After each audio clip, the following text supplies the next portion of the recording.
How does a peaceful farmhouse in the middle of Ohio, surrounded by green fields, a wraparound porch, and the smell of breakfast cooking, become the backdrop for something so horrific? It leaves an entire family shattered. What makes a quiet, homeschooled violin prodigy, raised in a devout Christian household with no access to TV, internet, or video games, pick up a shotgun and shoot his mother in the face, then walk down the hall and do the same to his brother? And then, after wiping away a family's future, turn the gun on himself? Is it the pressure of perfection? A strict upbringing gone too far? Or is there something darker, something buried beneath the surface that nobody wanted to see? This is the case of Jacob Stockdale, a boy from a picture-perfect family who once smiled on national TV, and then one summer afternoon rewrote his family's legacy in blood. This is the evil psyche, your front row seat to the most disturbing criminal minds ever studied. Every case we cover isn't just about what happened, it's about why. So if you're drawn to the dark psychology behind true crime, make sure to hit that like button, subscribe, and turn on notifications, because the next twisted mind we uncover might be even darker. Have you ever looked at a family so squeaky clean, so wholesome, it almost felt off? Like deep down, something had to be hiding behind the curtain of perfection? That's exactly what people thought when they saw the Stockdale family. They lived in Beach City, Ohio, a blink and you miss it kind of town.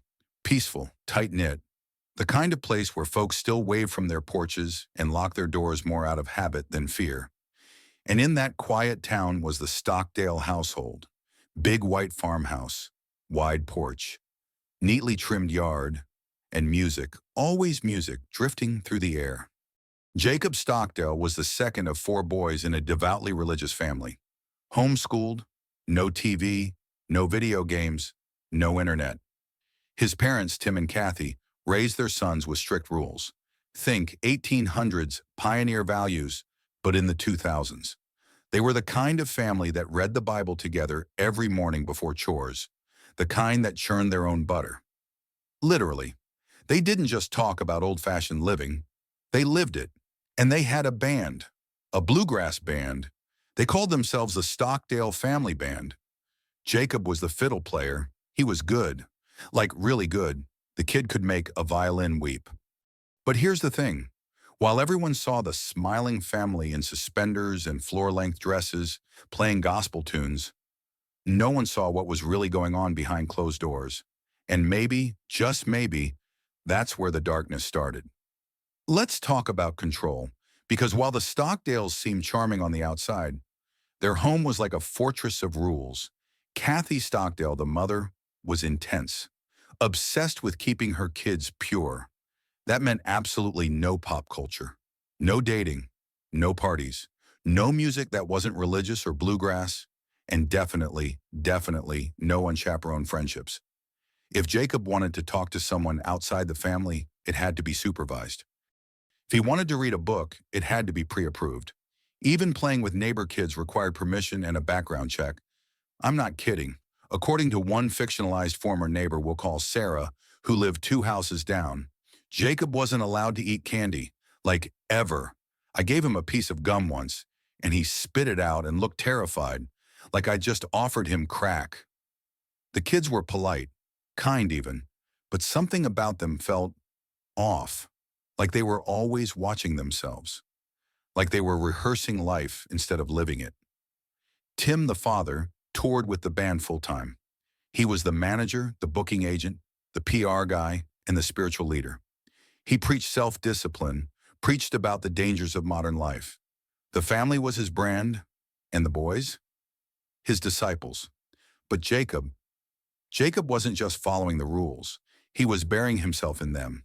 He practiced violin for hours, worked harder than anyone. He was quiet, obedient, almost robotic. But inside, there was a storm building. In 2008, the Stockdales agreed to go on Wife Swap. Yeah, that Wife Swap.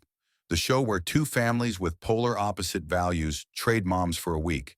The Stockdales were paired with the Tonkovich family, a loud, liberal, easygoing bunch who believed in freedom of expression, pop music, and, brace yourself, video games. Lori Tonkovich, the mom, walked into the Stockdale house and instantly felt like she was stepping into a cult. It was like something out of The Handmaid's Tale, she later said. Those boys didn't know what freedom was. She tried introducing Jacob and his brothers to music from the outside world. Let them listen to a Taylor Swift song. Gave them a pizza with pepperoni and soda. Let them stay up past 8 p.m. Jacob, he freaked out. He cried, shook, literally had a panic attack when Lori put on a pop CD. He told her he'd let the devil in. Let that sink in. A 16-year-old breaking down over a pop song. That episode aired nationwide.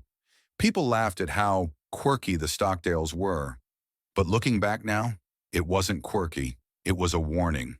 Because something in Jacob's brain was being wired dangerously tight. Fast forward to 2017. Jacob's two older brothers had moved out. He was 25 now, still living at home, still part of the family band, still sheltered, still controlled, still single, still terrified of sin. There were rumors, whispers in the community, that Jacob had started pushing back against his upbringing. Fictionalized sources close to the family claimed Jacob had been sneaking out to the library to use the internet, that he'd started messaging girls, that he'd found out what Tinder was and deleted it 5 minutes later, shaken and disgusted. He wrote in a private notebook, one that was never officially recovered, about thoughts he couldn't pray away. There were pages filled with guilt, pages filled with drawings of burning crosses, demons with violin strings for hands, family members screaming behind closed doors. This, of course, is speculation, but something was happening inside him, because on June 15th, 2017, everything shattered. It was a quiet Thursday. Jacob was home with his mother, Kathy, and his younger brother, James, age 21. Tim was out. The other two brothers were gone. Just the three of them at the farmhouse.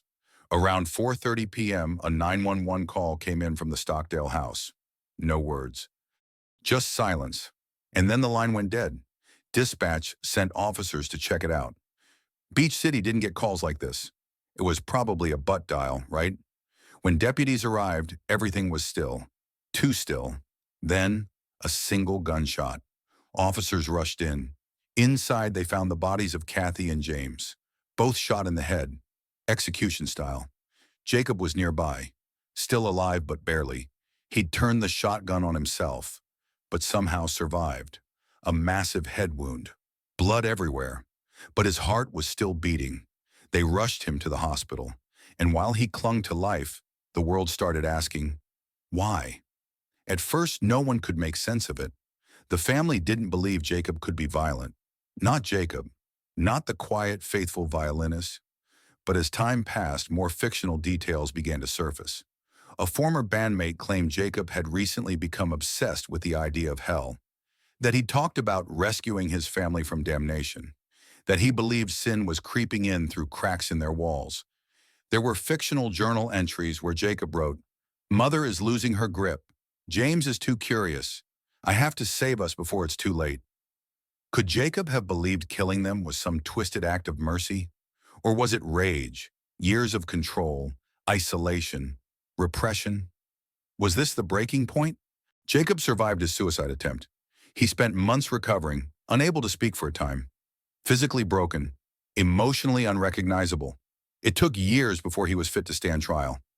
In 2021, Jacob Stockdale was found competent to face the charges. He pled not guilty by reason of insanity. Prosecutors argued it was premeditated, calculated, that he planned the whole thing. Defense attorneys said Jacob had a psychotic break, that his upbringing created a mental time bomb. In the end, he was sentenced to 15 years to life in prison, and still, Jacob never gave a clear reason why. So we're left with the question, what makes someone snap? Was Jacob Stockdale born violent? Or was he made into something he didn't understand? Was he trying to escape a prison of purity? Or was he trying to erase temptation? We may never know for sure. But this case reminds us of something chilling.